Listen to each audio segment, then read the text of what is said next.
It anyway says always in brackets, ex-singer of Lunik, so the name's still there. Just so you know. Clings to me like... Yeah. But it's good, you know, I'm proud of all that because it was a good time.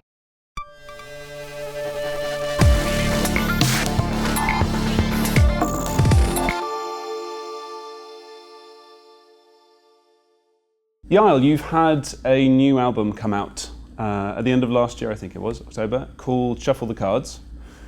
What does that mean? What does Shuffle the Cards mean for you? Shuffle the Cards, well, it's the title of one of the important songs of the album, and I wrote that song while I was still in the process, splitting up from my band I was with for 15 years. Lunik? Lunik, exactly. And it was literally a moment where I was shuffling my cards new, kind of, you know, figuring out where is this all going? Am I going solo? Am I finding another band? Do I need a new manager? Do I need a new booker? Do I want it myself? Finding a record company, all that kind of building the Jael army, kind of. So it's, yeah, it kind of resonated with me, and I thought it was a nice title for a first solo album. It's a great title. It's a great title. It suggests randomness. Did it feel like a random process? Because this is your first solo album, so it was a complete change. It was a complete change, yeah, absolutely. But you know, if you shuffle the cards, it's actually quite an active act. So. Shuffle the cards, begin anew. Hard to believe it's the best we can do. Do you think that's a difficult balance to strike? Perhaps more than people realise, that being adaptable but also being disciplined, that this job entails, which is a singer in the music industry? Yeah, well, I think probably not even only as a singer, in general, as an artist, you need to be able to be also very emotional, but then also very organised. Yeah. So it comes with it, and if you can't figure all that out, you're not going to make it long in that field, I guess, because only be driven and only be, you know, organized won't make you be very creative for writing something that hasn't been thought of a million times before. And on the other hand, only being creative and well, you might then find the right partners, like good managers that you really fully trust, that look out for you for that part of the work. But in Switzerland, music industry is even smaller and the market is damaged. So for me, I find it at the moment the only way I can go on doing what I'm doing is to have all these dots, have all these strings coming to me and me being like overviewing them and deciding, okay, which thing can I let go and give, you know, a job that I can give away. Like, for example, my keyboard player who also now does the booking after I tell them, after we discuss together, where is it going to take place, what kind of tour do I have in mind, and kind of, you know, of course, things that you can't do everything on your own. That's just not possible. Looking in my eyes, this must be a fairy tale. Wasting time, getting on. Did you have the same level of responsibility when you were with your band, Lunik? More and more. It's weird because when I joined the band, I was 18 years old only. So I kind of I made this transition from being like the chicken of the band that had like 7 daddies around almost grown. Yeah, it sounds a bit weird, but it was a bit like, you know, having all these people around me taking care of the business stuff and me just kind of like quite naive in the beginning actually. I just want to sing, you know, I just want to be on stage and sing. And then, you know, growing older and growing into that role of being all of a sudden, standing on stage is not only there and performing and singing, it's also standing for something, it's giving your face for something, it's you need to have you know, something to say to people, otherwise the interviews are going to be very boring. Nobody is going to want to talk to you anymore. And and getting more and more into the business side of things and realizing what is clever to do and what is less clever to do. Do you think the lead singer has a particular has a very specific role to play in that dynamic, where you become the face of the band, and therefore you take on that mantle. But as you said, when you started in the band, you were the chicken, so you were still at the front.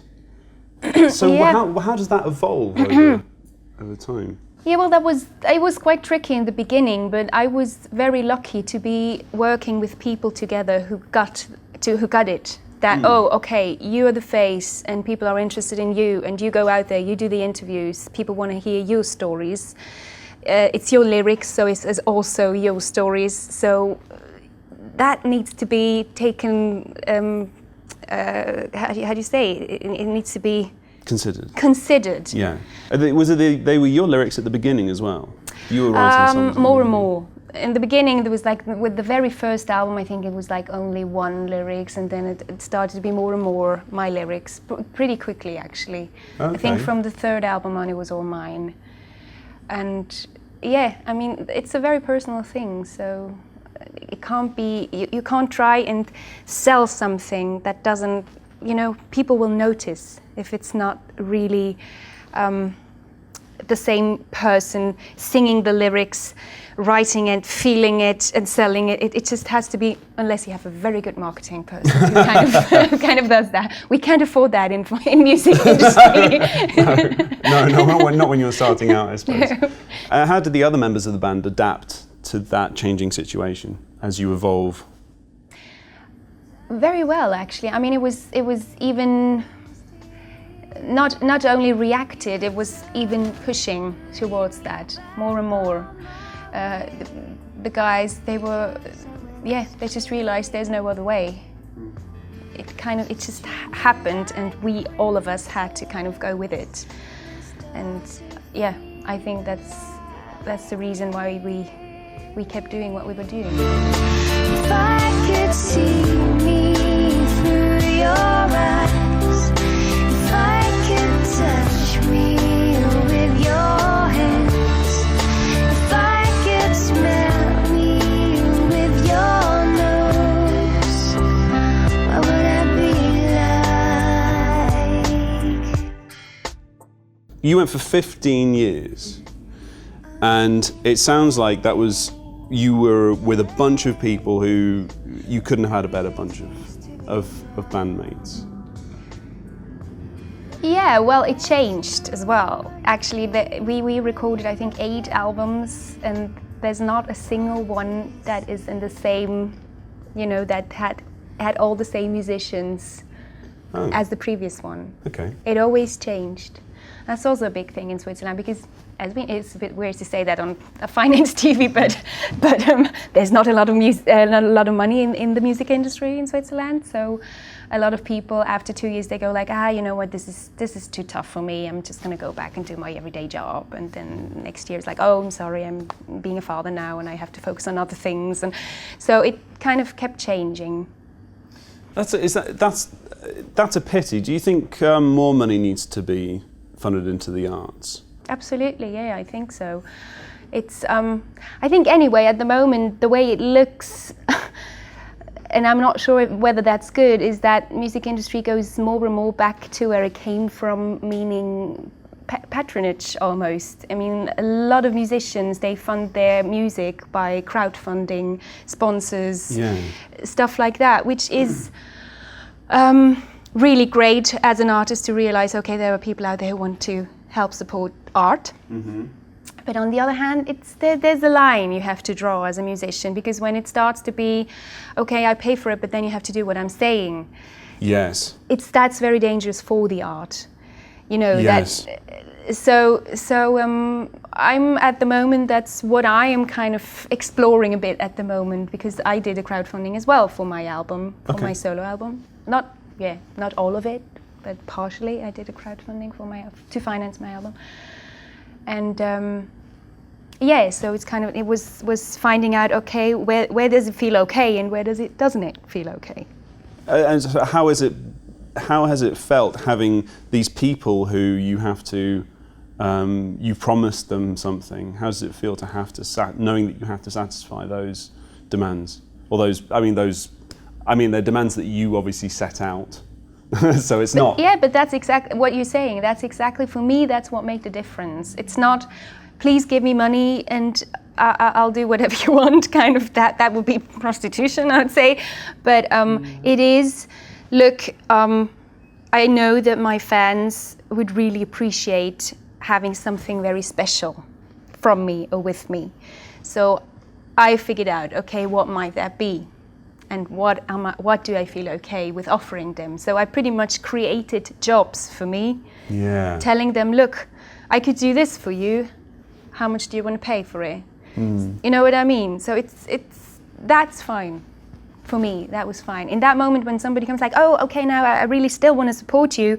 Can I give you some money and you record this song but in this version for me? Then I'm like, sorry, no. Because I'm the artist, I decide how I want to record the song, and I know why I decided for recording it that way. You know what I mean? But that's so, yeah, it's always a fine line of deciding whether you want to take it there or not. So, and that for me makes it feel okay, because I know I'm in charge. Yes. I offer.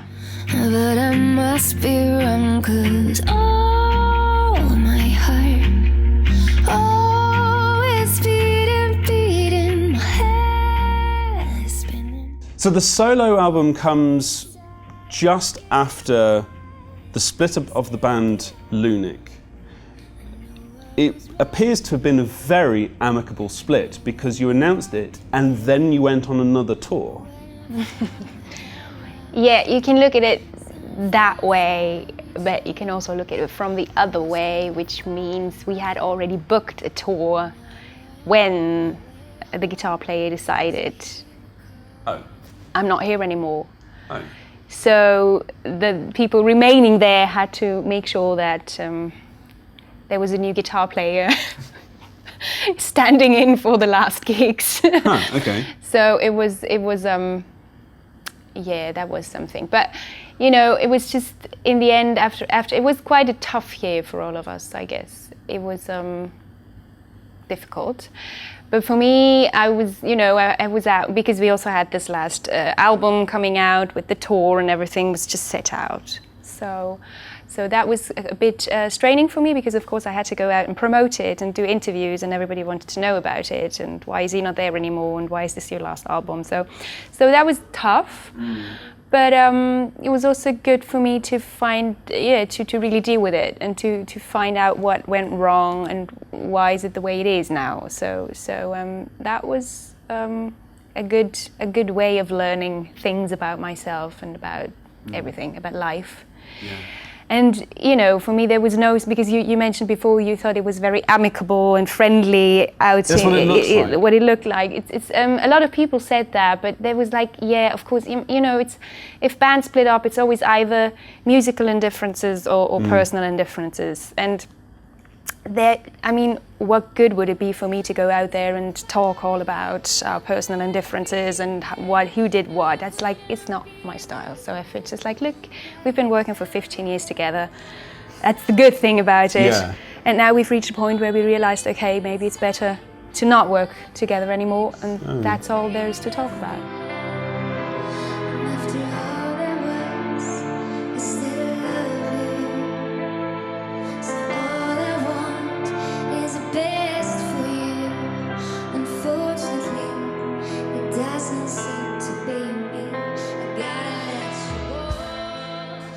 But you said that on every album there was a different set of musicians for each one, so why was this different? Why did this spell the end of the band? Was it because he was so integral? Because, well, he was the only one being there from the beginning with me, and we wrote all the songs together, and he used to be like my partner in the very early days of the band. I see. So it was like very much like kind of our baby, if you want to call it that. So it would have been weird for me to go on without him and still calling it Lunik.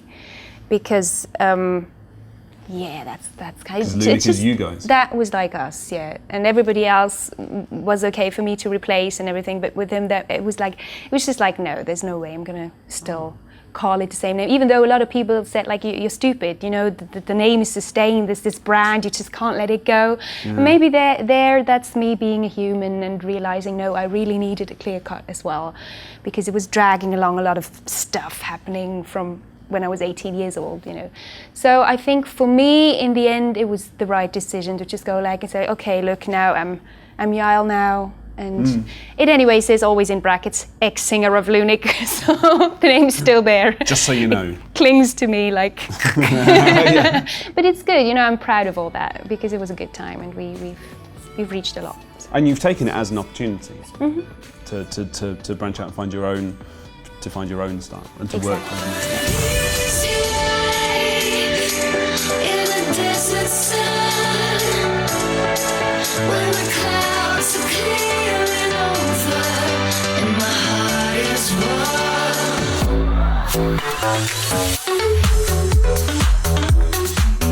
So whereas before it was important to distribute records, now, because of the internet, it's now gigging has re-emerged as the most important part of a musician's career. Do you agree with that?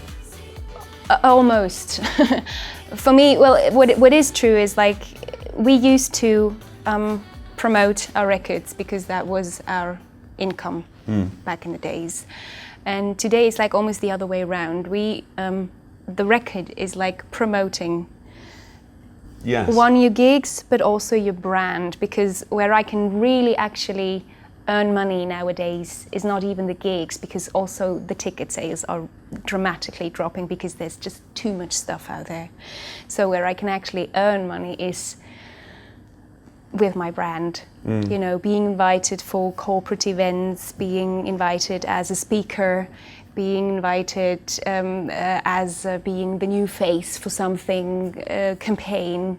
That changed dramatically, and yeah, it's actually quite sad, but it's not, because it's not really about the music anymore. All of a sudden, the music is kind of like your promoting tool to promote you as a VIP or something like that, which is also, I think, very dangerous to the art, that we are aware of that and we try to go against it a bit. But yeah, it's difficult, isn't it? It's quite sad actually, but I hope that we'll find ways, or the music industry will find ways to start changing that again. Instinctively, do you feel that there's something that could change today that would make things better for musicians, for people who love music? Or is it not obvious? I think if it would be obvious, it would have been done already. But I think it's definitely important to strengthen the awareness of people growing up in this time now, that music has a value. Yes. Because for most teenagers or even younger kids, it's just like, why should I pay for music? I can just go on YouTube and listen it for free, or Spotify, or download it somewhere for free. And I have that also with the concerts. People come into my concerts like, what, 35 francs? And I was like, come on. It's like... I got here. If you knew how many people would be working for you to make you watch and experience this concert, which is still an amazing thing, much better than just watching it on YouTube, you know. And it is. It's just to have the experience, and it should be treasured more. It should be valued more, and I think the only way we can do that is by, over time, getting this awareness back of it's art and it's important, and it's important. And it's a business as well. And I think if you solve that, then you actually will start generating more money as well. If you try and restrict it, and people don't understand that it's not just the music. You've got to rent the venue. You've got to hire the staff to run the bar. You've got to do all these other things. Yeah, and you need a van, and you need to bring all your gear there, and you need to promote it, and you need to pay the people standing at the front desk and the bar, and there's just a lot of hidden costs that people don't see. It's the same with recording an album, you know, when people realize how much it actually costs to record an album, all of the people are like, what? I just thought, you know, you just plug in and record. It's like, nope.